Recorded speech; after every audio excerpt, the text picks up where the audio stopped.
Bon, on va pas se mentir, ce parallèle entre All For One et All Might est juste magnifique. Et en plus, là, Deku emprunte une voix vraiment...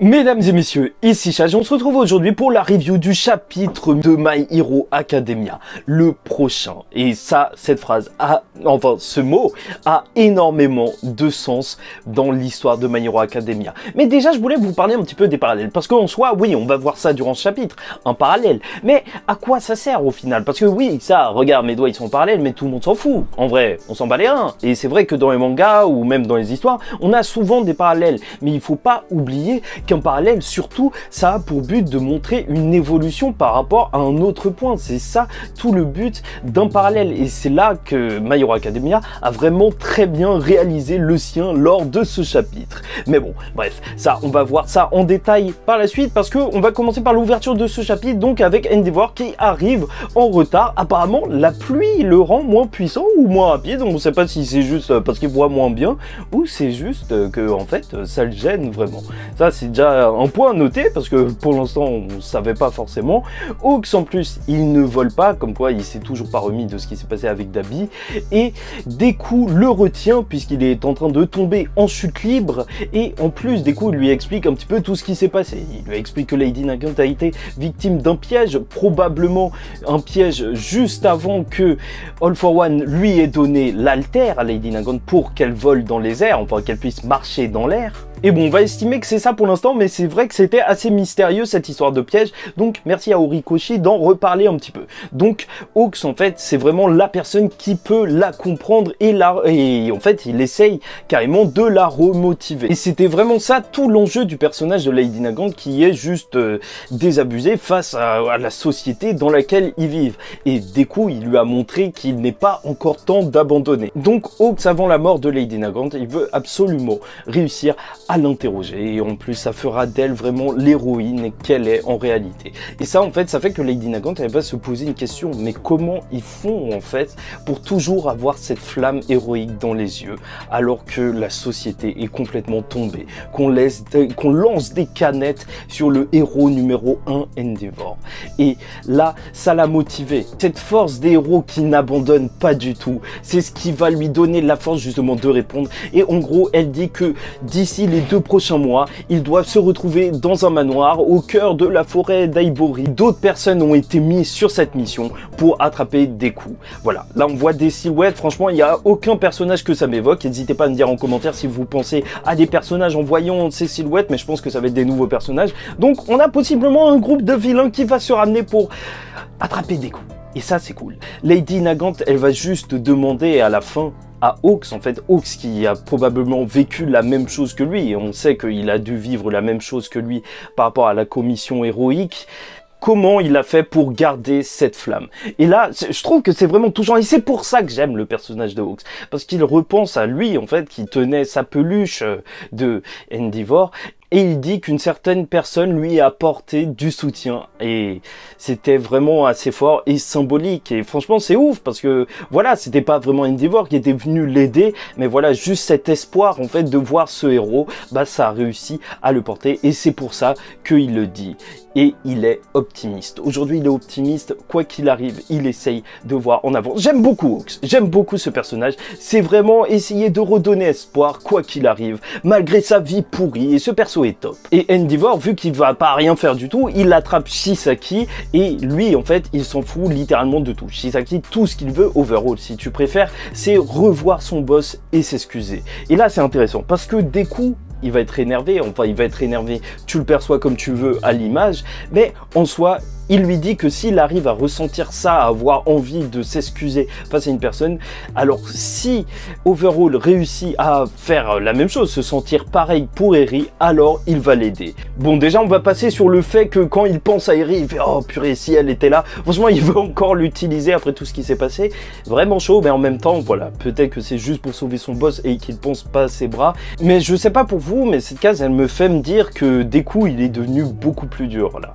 alors qu'avant je pense qu'il aurait peut-être essayé d'aider Overhaul quoi qu'il en soit, et que Overhaul il serait devenu gentil par la suite. Non, là Deku il veut pas l'aider tant qu'il est comme ça, et il est clair et net, et il est assez sec. Moi je vous dis, ça sent l'évolution pour le personnage. Et All Might va bien, on s'inquiète pas, et tout le monde va partir aux urgences, on verra si Lady Nagant est encore en vie au final, mais ce sourire de Lady Nagant et ce qu'a fait All for One, se servir d'une personne qui était juste perdue, ça Deku, il ne s'en remet pas et il est carrément vénère. Et là, on arrive à une ellipse où justement, il se retrouve au manoir avec d'autres héros pros et on voit vraiment que Deku, il devient de plus en plus seul. Déjà, il avance tout seul, même Endeavor, il essaye de le retenir, tu vois, mais vraiment, il avance sans tout le monde et on est obligé de penser qu'il a l'air un peu plus guidé par la haine, par l'envie de revanche qu'autre chose. Mais ça m'a tué parce que arriver dans un manoir comme ça et voir qu'il n'y avait rien du tout, juste une vidéo du méchant, je sais pas, je trouve que ça fait très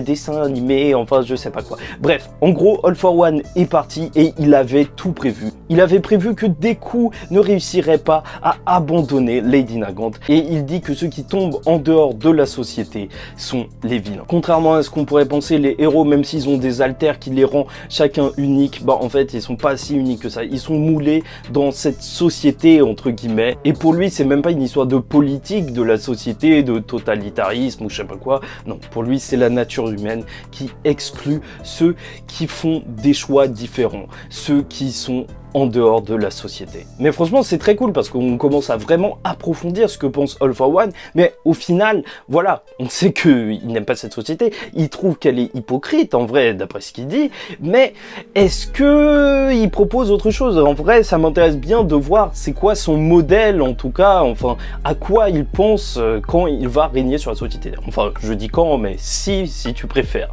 Sauf s'il veut tout éclater comme Shigaraki. Bref, et là, il sourit et dit à Deku que plus il se débattra, plus sa détermination s'érodera. Elle deviendra de plus en plus faible en se battant. Il se fout de All Might maintenant et en prison, tout ce qu'il faisait, c'était penser à Deku. Bon, j'avoue c'est chelou, ça peut... Mais bon, c'est à ce moment-là surtout qu'il lui lâche le prochain c'est toi. Et la maison, elle explose. Bon, on va pas se mentir, déjà, voilà, le chapitre il se termine comme ça, mais on va pas s'attendre à la mort de Deku comme ça, ce serait totalement pété. Peut-être des héros pro blessés, mais je pense pas qu'un héros pro soit mort, enfin, pas un des plus importants comme Hawks, Besginist ou Endeavor, parce qu'il mérite quand même un grand moment et pas juste se faire exploser en arrière-plan, et même là, on les voyait même pas durant cette explosion. Et bien sûr, cette scène où on dit c'est toi le prochain, ça évoque la scène de All Might quand il a perdu ses pouvoirs et qu'il parlait à Deku sûrement. Et voilà, bon, en plus, t'as le jeu d'écran qu'il y avait pour Deku aussi, qui voyait ça à travers un écran quand All Might lui a dit ça, et aussi en voyant All for Man lui dire ça, et c'est vrai que cette scène, déjà, elle était mythique, avec énormément de frissons. Bon, bien sûr, là, ça fait pas la même chose, mais c'est parce que c'est glaçant, tu vois, c'est sa prochaine cible. Et moi, je trouve vraiment ce qui fait peur, c'est que All for One, il a l'air de vraiment bien comprendre Deku, de bien comprendre qu'il allait sauver Lady Nagant, qu'il allait se retrouver à cet endroit au bout d'un moment, et donc il veut détruire sa volonté. Et déjà, je trouve ça vraiment très intéressant en fait, d'avoir un shonen qui va pas se baser sur oui, je vais te battre, et donc le personnage principal, bah vu qu'il a de la volonté, bah il va réussir à combattre, mais non, là le but de l'ennemi c'est de détruire la volonté de Deku, de détruire sa détermination pour voler le One for All, parce que je vous rappelle que c'est pour ça, parce que sinon il pourrait le voler à n'importe quel moment. Non, là il faut qu'il perde sa détermination, et je trouve ça rafraîchissant. Deku n'est plus maintenant le prochain symbole de la société héroïque, mais la prochaine cible. Mais c'est vrai que ça fait peur de voir Deku avancer tout seul, parce que même si c'était juste durant le manoir, bah, en soi c'était assez symbolique. Là, il essaye vraiment de prendre les choses sur ses épaules de plus en plus seul, de plus en plus bah, dans cette vision d'arrêter All for One à 100% quoi qu'il arrive. Et on se rappelle bien évidemment ce qui est arrivé à All Might quand il était dans le même état d'esprit. Il a eu sa blessure mortelle qui l'a fait arrêter d'être un héros maintenant. C'était l'erreur d'All Might. Et franchement, je vous le jure, hein, je le sens qu'il va y avoir une scène de sacrifice où All Might, il va éviter à Deku de faire la même erreur lorsque Deku, il va se plonger tête baissée contre All for One et que peut-être il va être blessé.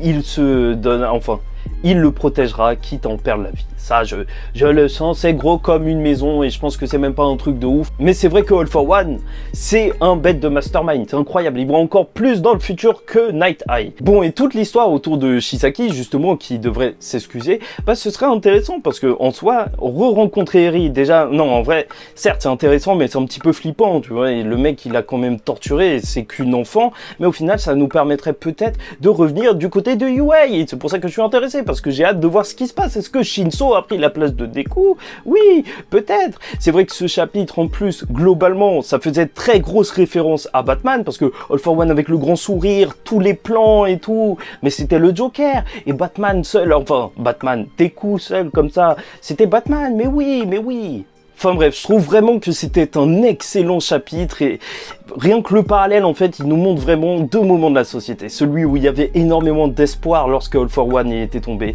et celui-ci où c'est la société qui est tombée. Il n'y a plus All Might et All for One est revenu. Franchement, tout a changé et pour le pire. Bref, j'espère que vous avez apprécié cette vidéo. En tout cas, pour moi, c'était un plaisir de vous la faire. N'hésitez pas à liker ou disliker si vous n'avez pas apprécié. Commentez, donnez-moi votre avis sur ce chapitre. Pourquoi pas, oui, ça peut être cool de savoir ce que vous avez pensé de ce chapitre parce que c'est peut-être vous le prochain. Et n'hésitez pas à vous abonner parce que chaque semaine, on parle de My Hero Academia. Et franchement, ça devient de plus en plus lourd et archi flippant. Il va arriver un truc à Deku. Bref, en attendant la semaine prochaine, je vous dis ciao tout le monde, faites attention à vous et paix sur vous.